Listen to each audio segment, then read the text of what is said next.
Hey guys, so we're over here at our renovation project in East Hampton, and we're on our roofing phase. So we're doing a cedar shake roof, 18-inch perfections. And we're going with a 5-inch exposure.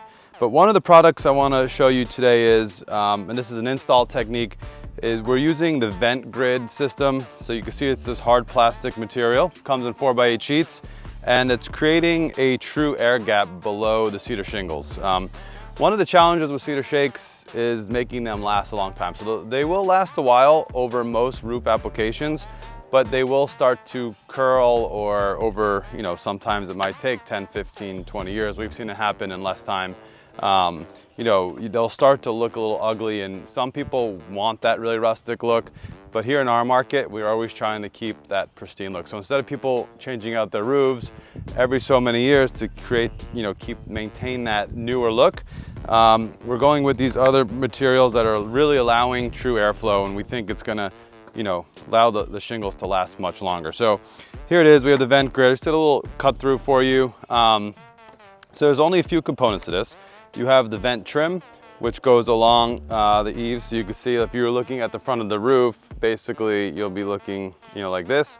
Then your vent grid clicks in right behind it, and then your shingles just go right on top like so. So you can really see here, this hard plastic, it's not gonna compress. So when you're putting your nails through these shingles, nothing is changing. So if you look here, you can see the cut through. You can see there's a true space between there. So no matter how hard these get nailed in, or no matter how, if you guys can't over nail the holes here because it's such a hard plastic. So this is creating a true air gap. It's gonna definitely allow those cedar shakes to breathe and dry out from below, and it's gonna keep them looking great for a much longer time. So what we're doing here, we're doing a 5-inch exposure on our cedar shakes. I'm sorry, 5.5 inch. You could do minimum 5-inch, you could go 5 1/4, 5.5. 5.5 is a good look, and it also, you'll end up using less bundles. So that is something to keep in mind. We'll put that video up on our cost saving tips series. Okay, so now we're up here on the roof, and you can see the finished product. All of this is completely concealed. Only thing you're gonna see is the edge of this vent trim, as you can see here. So you can see it's very light, and you won't see it once the gutters are installed, so it's completely go away.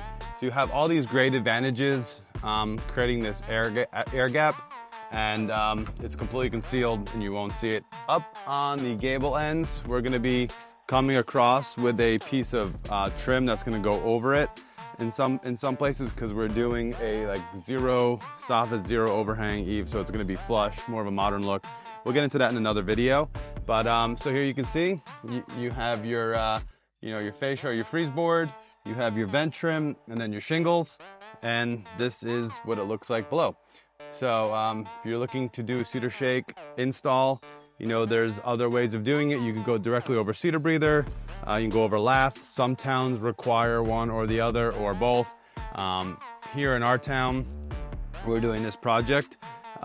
They require lath over plywood or something like this.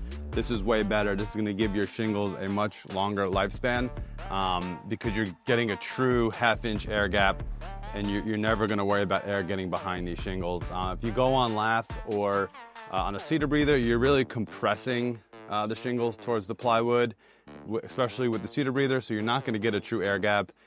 With the lath, it doesn't hold up so well. It's a wood material. It's exposed to elements, rain.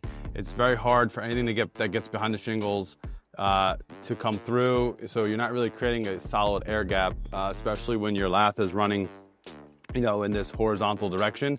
You got to imagine there's no way air can actually get up all the way through. So this vent grid system solves all those problems.